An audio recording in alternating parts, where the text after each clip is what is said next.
네, 반갑습니다. 8월 22일 목요일 아침 시황입니다. 자, 오늘이 처서입니다. 더위가 물러가는 날이죠. 아직은 덥지만, 네, 그래도 뭔가 희망을 조금 가져보자고요. 자, 우리 증시도 마찬가지죠. 네, 더 올라갈 수 있을 것이다 생각되지만, 아직은 조금 부족하다. 이런 느낌도 있잖아요. 근데 결과적으로는 더 많이 오르는 그런 날들이 계속 진행이 될 겁니다. 자, 결과는 우상향. 네, 결론은 우상향. 이것만 꼭 기억하시고요. 다우지수 나스닥도 일단은 상승을 조금 해줬습니다. 다우지수는 플러스 0.14, 나스닥은 플러스 0.57, S&P 500은 0.42 골고루 상승세를 좀 보였고요. 전체적으로 괜찮은 느낌이었다고 보시면 되겠습니다. 뭐 종목들이 많이 오르는 건 아니지만 골고루 상승하는 모습 좀 보여줬고요. 자, 무엇보다도 이제 FOMC 의사록이 공개가 되면서 금리 인하에 대한 확신을 좀 심어주는 모습이 아니었나 이렇게 생각됩니다. 그래서 이런 부분들 뉴스 통해서 알아보도록 할게요. 자, 뉴스를 살펴보도록 하면 금리 인하가 확실하다. 네, 이렇게 얘기가 나오는 모습이 있죠. 자, 미국 증시를 조금 더 확실하게 본 게 요걸 볼까요? 자, 고용 거품에도 9월 인하 신호에 반색을 표했다. 자, 근데 또 한 2, 3주 전에 우리 서킷 브레이커 나올 때 금리 인하한다고 또 주가 내려가고 막 그랬잖아요. 네. 금리 인하는 일단은 호재다라는 것만 우리가 좀 기억하면 된다 그랬죠. 그래서 이 금리 인하에 대한 부분들이 다시 정상적으로 시장이 받아들이기 시작했다. 이렇게 보시면 되겠습니다. 연간 비농업 고용 증가폭이 대폭 하향 조정이 됐지만 네, 위원 대다수가 7월 회의에서 9월 금리 인하를 지지했다는 소식 이렇게 되었다는 얘기죠. 자, FOMC 의사록이 공개가 됐기 때문입니다. 자, 고용 수치 먼저 좀 볼게요. 미국의 고용 수정치는 약세제로를 작동했다. 왜 그러냐면 지금 현재 보면은 이제 이 미국 노동부에서 해마다 분기 고용 임금 조사를 반영해서 월간 고용 보고서의 벤치마크를 수정한다라고 되어 있는데 요게 이제 별로 좋지 않았죠. 이제 그 신규 고용된 사람의 숫자를 더 정확하게 집계하겠다 뭐 이렇게 얘기했다고 하는데 많이 줄었어요. 지금 81만 8천 명이 하향 조정이 돼서 기존 수치에서 크게 줄어드는 모습이 좀 나타나게 된 겁니다.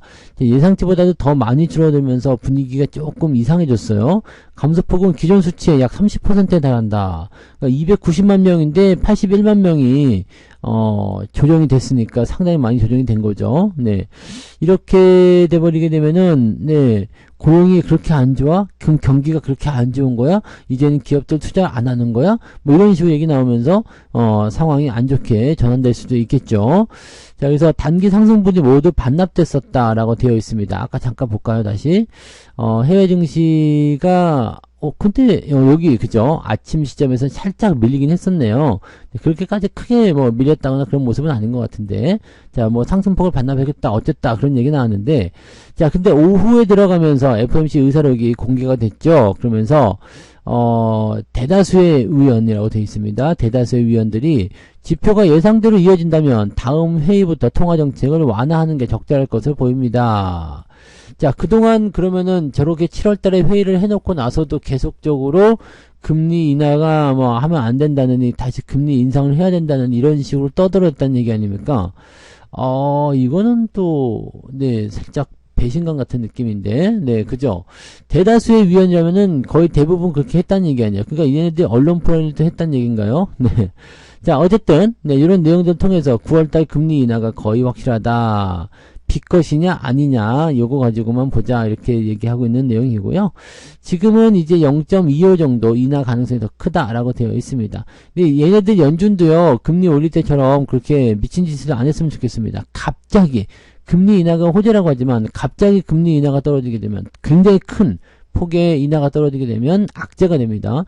즉 0.25 하게 되면은 잘하고 있어 라고 할 수 있는데 0.5가 내려가게 되면은 이거 뭐야 부담스러운데 악재야? 이렇게 얘기가 될 수가 있습니다. 그래서 뭐든지 너무 극단적인 쪽으로 달려가지 않는 것이 가장 좋다라고 생각하시면 되겠죠. 현재로서는 일단 네, 전망치들은 긍정적으로 잡혀있는 상태가 됐기 때문에 다음 달 금리 인하가 이제 우리는 추석이에요, 추석. 우리가 9월 16, 17, 18일이 추석 연휴거든요. 이제 그때 FOMC가 있습니다. 그래서 그때 금리 인하 소식을 통해서 진행되지 않을까 판단됩니다. 그러면 이번 9월달 같은 경우는 명절 연휴에다가 그 다음에 쿼드러플 위칭데이 내 마녀가 춤추는 큰 만길이 준비되어 있잖아요. 근데 금리 인하 소식을 같이 가지고 있다. 연휴 동안에 그걸 받는다. 야, 변동성이 클 것인지 기대감이 클 것인지 상당히 이게 분석이 툴이 애매해질 것 같은데요. 자, 그때가 생각하면 되겠지만은 아무튼 그런 결과들이 좀 있습니다. 그래서 8월 달에 최대한 주가를 좀 올리려고 하는 움직임도 나올 수 있겠다라고 보시면 되겠죠. 네, 아무튼 그런 식으로 보시면 되고요. 미국 경제와 기업 성장에 대한 전망이 암울해지면서 2분기 EPS 주당 순이익이죠. 추정치가 낮아졌다. 즉 실적에 대한 기대치가 많이 낮아졌는데 연준이 9월부터 금리 인하에 들어가는 것을 고려하게 되면 추정치가 낮아지는 것은 그렇게 우려할 만한 내용은 아니다. 이런 식으로 생각하면 되죠. 왜냐면 금리가 낮아지게 되면 금융 비용 이쪽에서 이제 뭔가 좀 숨통이 트이잖아요. 그렇게 되다 보면 기대감이 조금은 커질 수 있다. 즉 기업의 실적이 조금 더 증가할 수 있다. 이런 식으로 나올 수가 있는 거죠. 자, 그 다음에 또 뭐 있을까요? 루시드의 신차, 그래비티 사전 주문 잇따라. 루시드가 이제 10%나 폭등을 했군요. 네. SUV, 그래비티의 사전 주문이 잇따르고 있다. 일단 판매하는 게 잘 팔리면 괜찮은 거죠. 자, 근데 이거는 좀 악재가 될 수 있는 게 테슬라 쪽에 대한 악재죠. 루시드가 테슬라의 시장 점유율을 많이 빼앗을 것이다. 이거는 항상 그런 겁니다. 뭔가 경쟁 상대가 나타나게 됐다. 이쪽 돈이 좀 되더라 해가지고 경쟁 상대가 나타나게 되면은 항상 그 부분은 시장 점유율이 뺏기게 돼요. AI 관련한 부분도 엔비디아를 우리가 무조건적으로 신봉하면 안 되는 이유 중에 하나는 AI 경쟁이 심화되고 있다라는 부분. AI 경쟁이 심화되고 있다는 거는 지금은 엔비디아가 세계에서 가장 큰 점유율을 가지고 있지만 다른 기업들이 들어와서 나도 AI 칩 했는데 만약에 이게 성능이 괜찮아 그러면은 고객사가 이렇게 분산될 수밖에 없는 상태가 벌어진다. 이런 것들 알고 계셔야 되겠죠. 뭐 지금 당장 일어나는 일은 아니지만 항상 이제 이런 쪽 산업이 커가는 과정에서는 항상 일어나는 일 중에 하나다라고 보시면 되겠죠. 네. 아래 공포 닥친 휴가철에는 반도체와 방산주를 집중 거래했다. 반도체와 방산주 누가요? 네. 개인들이라는 건가요? 누가 그랬다는 건지가 안 나와 있는데 이 거래 대금이 가장 많이 늘어났다. 그럼 뭐 이것저것 다 합쳐서인가요? 네. 누가 샀다는 거야? 누가 샀다는 걸 말해 줘야지. 아, 외국인이 선호하는 대형주의 거래가 많았다. 그러니까 외국인들이 많이 했다는 얘기겠죠. 네, 누적 거래 대금이 21조 원, 삼성전자, 하이닉스가 14조 원, 역시 반도체 쪽이죠. 네, 그 다음에 하나 에어로스페이스, 한미반도체, 현대일렉트릭, 현대차, 런데로템, 뭐 등등등, 네, 우리가 많이 보이는 거. 이거는 개인들하고 외국인을 다 섞은 것 같아요. 그죠? 네, 근데 압도적이네요. 반도체가 역시 압도적입니다. 왜냐면 개인들보다도 외국인들이 더 많이 몰리는 시점이다라고 봐야 되기 때문에 이쪽으로 더 많이 들어온 것이 아닌가 생각되고요. 개인 투자자들 역시도 마찬가지. 네, 삼성전자, 하이닉스, 뭐 반도체 등등등에 대한 부분들을 이 주가 많이 내렸을 때 저가 매수 기회를 많이 삼았다라고 얘기가 나오는 것 같아 보입니다. 자, 코스닥 같은 경우는 이제 대부분이 이제 바이오 쪽이 있는데 이번에 바이오가 좀 내려가지고 좀 걱정스러울 것 같아 보이긴 합니다. 자, 아무튼 뭐 그런 정도라고 보시면 되겠습니다. 이거는 그래서 개인들의 어떤 부분들만 잡힌 게 아니라 전체적으로 네, 거래 대금이 몰렸다라는 것에 대한 이야기가 나온 것 같네요. 네. 자, 그 다음에 조각품 투자 이것도 한번 볼까요? 예전에 이제 조각 투자해가지고 미술품 네, 이쪽에 뭐 투자해라 이런 얘기가 있었잖아요. 근데 원금이 반토막이 났다고. 이게 도대체 무슨 소리야? 네. 이거 미술품의 고유 가치가 있어서 그거를 절반으로 잘라서 이렇게 한다는 얘기 아니었어요? 근데 사고 팔 수 있는 마켓 서비스가 막히면서 투자자 입장에서는 지분을 중간에 매매할 수 있는 통로가 사라졌다. 자금이 묶여있는 동안 미술품 가치가 하락하면서 원금 손실을 보는 사례도 생겼다. 미술품의 가치가 이렇게 반토막이 날 정도로 가치가 떨어질 수가 있는 건가요? 네. 지금 시원하네요. 자, 근데 이게, 말로는 굉장히 좀 괜찮았던 것 같기는 해요. 그죠? 네. 미술품을 내가 나눠서 갖는다. 조각조각 투자해서 갖는다. 뭐, 건물 그렇게 한다. 근데 그냥 그거는 이제 투자의 어떤 일부분이고, 그걸 통해서 수수료를 받아먹기 위한 거래소라든지 이런 쪽에서의 어떤 꼼수가 아니었을까 생각합니다. 미술품을 조각 투자를 해서 내가 그 가치를 보유한다. 그게 무슨 의미가 있을까요? 네. 자, 쉽게 생각하면 모나리자야. 모나리자 그림을 내가 이렇게 조각조각 내가지고요. 진짜 뭐 눈곱만큼 샀어. 무슨 의미가 있죠? 네, 절반은 샀어. 네, 무슨 의미가 있습니까? 절반 샀으니까 내가 우리 집에 걸어 놓을 수 있는 것도 아니잖아요. 네, 근데 이런 무슨 의미가 있을까라는 생각이 좀 듭니다. 주식하고는 또 달라요. 주식도 뭐 그렇게 보면 쪼개서 사는 거 아니냐라고 할 수 있겠지만, 주식하고는 또 이게 의미가 다른 게, 미술품 같은 경우는 그냥 그대로 상징이잖아요. 여기서 뭔가 더 가치가 형성된다는 그 모습이 아니잖아요. 그런 부분들이 있는데, 기업은 이렇게 일정된 수량의 주식이 발행되고 나서 거기서 주당 순이익이라든지 기업의 실적 이런 것들이 그쪽에 다 반영이 되기 때문에 이거는 완전히 좀 다른 개념이라고 봐야 되겠죠. 그러니까 쉽게 얘기하면 그냥 옛날에는 미술품 같은 경우가 이 돈 많은 사람들이 현금으로 그걸 사고 그걸 보유한 다음에 뭐 가치가 올라가면 팔고 뭐 이런 식으로 재테크 수단을 많이 사용했었는데 그런 걸 이제 빗대가지고 얘기한 것 같긴 합니다. 근데 이렇게 조각 투자한다는 것은 그렇게 큰 의미는 없을 것 같아 보이긴 하는데 아무튼 한때는 얘기가 계속 많았었는데 지금은 그냥 별로인 것 같아요. 사람들이 관심도 많이 없어졌고요. 그죠? 그 다음에 가상자산에 대한 부분들, 뭐 코인, 이런 쪽이겠죠? 가상자산이 지금 보면 사기가 요즘에 너무 많대요. 너무 많기 때문에, 이거 많이 있었죠? 휴면 계정의 보유자산이 뭐 소각될 예정이냐. 이거 저도 많이 받았는데, 이거 없다고 생각하시면 됩니다. 이거 다 사기예요. 다 사기고 스팸 문자 포함된 인터넷 사이트를 함부로 클릭하지 말 것. 이 사기꾼들 때문에 항상 문제예요. 그죠? 우리도 많이 피해를 보고 있는 거잖아요. 이 사기꾼에 달아나지 않는 방법은 그냥 공식적인 루트가 아니면 절대 찾아보지 않는다. 라고 생각하시면 되겠습니다. 아시겠죠? 사무토건 얘기 또 나왔네요. 내년도 회계 잡음도 계속될 예정이다. 반기 의견 거절이니 괜찮다. 그러니까 상장 폐지 아닐 것이다.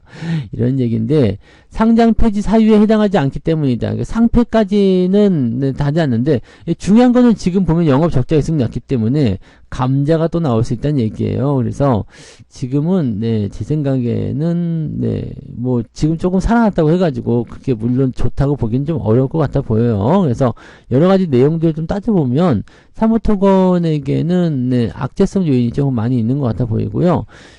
주가 조작이라는 또 오명도 있잖아요. 그래서 그런 부분들은 이제 투자자들에게 관심을 조금 멀리하게 할 수밖에 없는 그런 내용이 아닐까라고 생각됩니다. 아무튼 이런 걸 통해서 또 사기꾼들이 계속 늘어나고 있다는 거 아주 더러운 일입니다.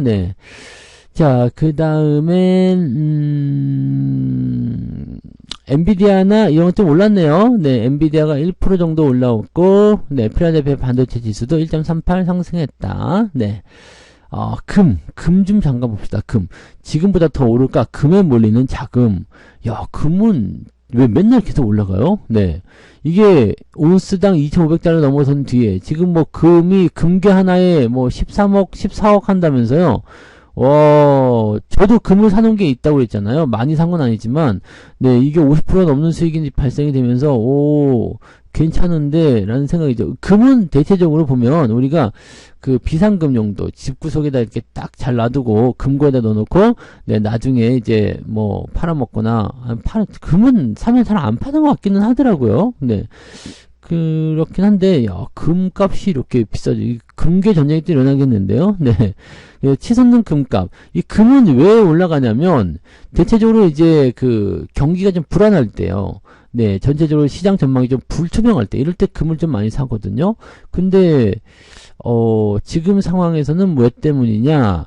달러 약세를 자극하는 금리 인하는 미국 경제가 불안할 때 진행된다. 금리 인하는 미국 경제가 불안할 때 진행된대요. 근데 지금 금리 인하는 그런 역할이 아니라고 말씀을 드렸죠. 근데 자꾸 이렇게 아무튼 그렇게 되고요. 경기 방어 특성 가진 금은 더욱 강해질 명분을 얻게 된다. 근데 지금은 뭐 약간 불안하다 해가지고 올라간 것 같은데 조금 안정화되는 상황이 좀 벌어지게 되면 좀 나아지지 않을까 생각됩니다. 네. 금 되게 커 보이지만 실제로 이만한 거 받으면 진짜 눈곱만 났습니다. 네. 되게 좀 금이 이게 1kg짜리인가 보네요. 1kg짜리면 얼마인가요? 지금은, 네, 한 1억 좀 하나요? 네. 이 조그만 거. 네. 그 정도 된다는 얘기죠. 네. 금괴. 네, 금괴. 좋긴 좋은데, 네. 많이들, 네. 집에 뭐 다들 갖고 계시죠? 네. 실제로 조그만 거 뭐 한 10돈 뭐 이런 거 있잖아. 한 장짜리. 이런 거 하면은요. 금 진짜 뭐 손가락 많이 하나만 한거 와요. 그게 진짜 이런 거는 네, 너무 저거하다. 금 너무 비싸. 네, 금 캐러 가야 될 것 같아요. 네. 자, 아무튼 그렇게 되어 있고요. 자, 뒤로 넘어가 볼까요, 또. 돌반지 꺼낼까? 네, 꺼내지 말고 그냥 잘 넣어두세요. 어차피 시간 지나면 계속 올라가게 되는 겁니다. 네.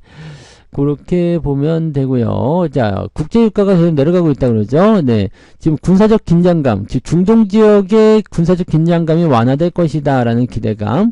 그다음에 수요 둔화. 경기가 안 좋아서 또 수요가 둔화된다는 얘기도 있잖아요. 그래서 금하고는 또 다르게 정유주는 또 계속 내리고 있습니다. 유가가 계속 내리고 있어요. 주유소에 기름값 내려갔나요? 네, 계속 내리고 있습니다. 그래서 저 유가가 내려가게 되면은 보통은 이제 누가 수혜를 보냐면 정유주들은 주가 떨어지게 돼요. 왜냐면 정제 마진이 유가가 높을수록 정제 마진에 대한 기대감이 크거든요. 근데 여기 이제 유가가 그냥 계속 내려가잖아요. 그럼 정제 마진이 떨어지죠. 그래서 수익성이 좀 떨어지게 되고요. 수입해서 쓰는 입장이 있잖아요. 물론 이제 원유도 수입이지만 이 원유를 수입을 해가지고 이걸 통해서 재료를 만들어서 뭐 여러 가지 제품을 뽑아내는 화학주들 이런 쪽이 강세를 보일 가능성이 높습니다. 그래서 유가가 내려가면 일단은 원유를 수입해서 쓰는 화학주들에게는 괜찮은 소식인데 정유주는 별로다라고 보시면 되겠죠. 네, 화학주도 좀 갈 때 됐어요, 그죠? 자, 그 다음에 실적 발표 앞두는 AI 대장주 엔비디아 주가가 역대 최고치를 경신할 것인가. 최고치에 임박해있기 때문에 아마 경신이 가능할 거라고 생각됩니다. 그러면 또 뭔가 빵 터지는 모습이 나타날 수도 있겠죠? 네. 자, 포드사가 한국 기업과 미국 배터리 생산을 늘린다라고 되어 있는데, IRA 감축법, 인플레이션 감축법이 아직까지는 진행 중에 있잖아요. 트럼프가 되면 없앤다라고 하지만, 일단은 그런 것들을 하기 위해서 한국 기업과 협력해 미국 내 배터리 생산을 확대하겠다. 대신에 전기차 생산 계획은 철회하기로 했다라고 되어 있습니다. 전기차 판매가 잘 안 되기 때문에 일단은 그런 부분도 좀 처리하겠다 이런 얘기로 나오는 것 같고요. 그 다음에 이제 이 배터리를 만드는 거요. 네, 그래서 LG 에너지 솔루션 어제 배터리 종목들이 좀 많이 올랐잖아요. 그래서 이런 부분들이 이제 호재가 됐을 것 같은 예감이 좀 듭니다. 바이든 행정부의 IRA 세제 혜택을 받기 위해서 미국 내 전기차 배터리 생산을 증대하고 생산 일정도 앞당길 계획이다. 이거는 지금 일단은 막차 타자 이렇게 되는 것 같은 느낌이잖아요. 네, 트럼프가 혹시라도 될지 모르니까 그러기 전에 빨리 해버리자. 네, 이런 거. 네, 이렇게 보시면 될 것 같아 보이네요. 그죠? 네. 배터리가 그래서 조금 살아날 수 있는지 여부는 좀 봐야 되는데, 이거 하나만 가지고 살아나기 조금 애매할 것 같아 보이긴 하고요. 대신에 이제 뭐, 내리지만 않으면 일단은 또 반등 기회가 있겠죠. 배터리 요즘에 좀 많이 내렸잖아요. 그래서 기술적 반등이라도 뭐라도 좀 나와줘야 되지 않을까라는 생각도 조금은 듭니다. 네. 뭐, 그런 정도의 뉴스가 뭐 특별하지는 않은 것 같은데, 그죠? 네. 특별히 뭐 더 볼만한 것들이 뭐가 있나요? 네, 한 번씩 더 이런 거 한번 볼까? 금융주 상승 랠리 도대체 언제까지 갈 것인가요? 금융주 섹터가 계속 오르는 게 살짝 애매하긴 합니다. 네, 왜냐면 금리 인하를 지금 진행을 하고 있는 상태이기 때문에 오늘은 금통위 열리죠?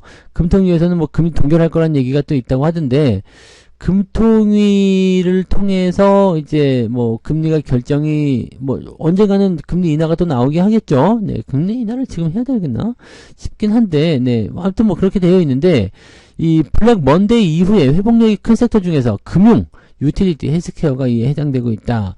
근데 금융 같은 경우는 다음 달에 밸류업 지수를 출시하겠다라고 얘기했기 때문에 이 밸류업 관련한 종목군들이 뭔가 나올 것 같아요. 이런 거 전혀 쓰잘데기 없는 건데, 예전에 KRX 지수인가 뭐 그거 한다고 해가지고 또 한참 시끄럽다가 그거 뭐 어떻게 되는지 뭐 기억도 안 나죠?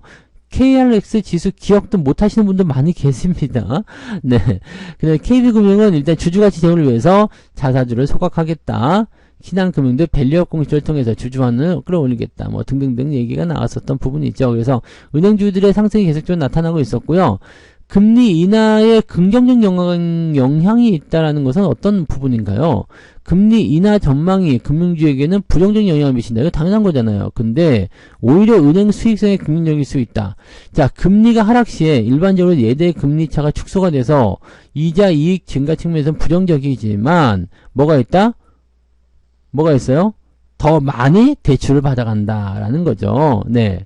대출 증가율이요. 요즘에 대출을 또 엄청 많이 받는데요. 집값이 또 올라가는 느낌들도 보고 있어서 그런 얘기들도 많이 있더라고요. 그래서 그런 부분들을 보면은 오히려 금리가 떨어져서 그 줄어든 수익성보다 대출을 많이 팔아서 얻는 수익이 더 크다라고 얘기가 나올 수 있는 부분이겠죠. 요건 이제 집값이나 뭐 이런 것들하고 같이 연동이 되기 때문에 그렇다라고 하는데, 자, 이거는 대출이 많아지면은 한 가지 생각해야 되는 것이 뭐냐면, 네, 그 부실채권, 네, 연체율이 늘어나기도 합니다. 그래서 이거는 계속적으로 추적하면서 관찰을 해봐야 돼요. 무조건 이게 이래서 좋다, 저래서 나쁘다 이게 아니라, 이건 은행은 그 돈을 빌려주고 이자를 받는 업체이기 때문에 물건이 많이 팔리는 그런 어떤 일본 제조업 기업들하고는 완전히 다르다고 보셔야 됩니다. 그래서 지금 우리나라는 이 가계대출이 굉장히 많은 상태예요. 이 그 1인당 빚을 지고 있는 그 규모 자체가 굉장히 크기 때문에 이 부분은 은행 쪽에서 계속적으로 체크하고 무조건적으로 대출을 늘리는 것보다는 어느 정도 해줘야 되긴 합니다. 네. 근데 이제 은행주들은 당분간 더 오를 것이다 라는 전망을 하고 있는데 도대체 저도 언제까지 올라갈지는 감을 못 잡겠네요. 저는 지금 정상적인 상황이었다라면은, 네, 정상적인 계산이라면 지금쯤이면 이 은행주들이 조금 더 많이 낮아져야 되는 상황이라고 봐야 되는데 생각보다 좀 길게 갔어요. 올 초부터 시작해가지고 밸류업 관련한 부분들이 네 불거지게 되면서 주가를 막 끌어올리는 모습이었잖아요. 뭐 그런 모습이었는데 글쎄요. 네, 은행주는 잘은 모르겠네요. 근데 목표 주가를 지금 조금씩 자꾸 올려잡는 모습 보니까 조금 더 상승세는 이어지지 않을까라는 생각도 조금 해볼 수 있을 것 같아 보이긴 합니다. 그죠? 네. 그 정도, 네, 한번 살펴보도록 하죠. 저는 어쨌든 장기적으로 그렇게 좋게 보진 않습니다. 은행주는요. 네. 자, 아무튼 그렇게 보고요. 네. 오늘 기준금리 13연속 동결될 것 같다. 네. 오늘 금리는 동결로 넘어갈 거예요. 아무도 관심이 없어요, 근데. 네. 자, 아무튼 뭐 그런 쪽 다 봤네요. 그죠? 네. 요렇게 한번 보시면 되겠고, 오늘 증시는 일단은 상승 출발을 조금 보여주겠죠. 그리고 어제 내렸던 CGV가 아니죠. 어제 내렸던 그 하이닉스가 상승할 수 있다. 여기 지금 대학로 CGV 나와가지고 헷갈렸네요. 어제 내렸던 어제 CGV도 좀 내렸죠? CGV도 좀 이제 올라가면 좋겠네요. 네, 그리고 하이닉스가 이제 반등세를 좀 보이거나 삼성전자가 어제 매수가 많이 들어와줬는데 치고 올라가는 모습이 나타나면 좋을 것 같아요. 가만 생각해 보니까 금융투자가 어제 또 급하게 매수가 좀 많이 들어왔는데 이놈들이 또 이런 냄새를 다 맡았나 이런 생각도 조금 들기도 하고요. 네, 자, 아무튼 여기까지 보도록 하고요. 오늘 네 긍정적인 출발을 통해서 조금이라도 더 계좌가 올라가는 멋진 하루가 되시기 바랍니다. 오늘 여기까지 하고요. 장중시황 때 다시 오겠습니다. 고맙습니다. 본 방송에서 제공되는 모든 정보는 투자 판단의 참고 자료이며 투자의 최종 책임은 본 방송을 이용하는 본인에게 있습니다.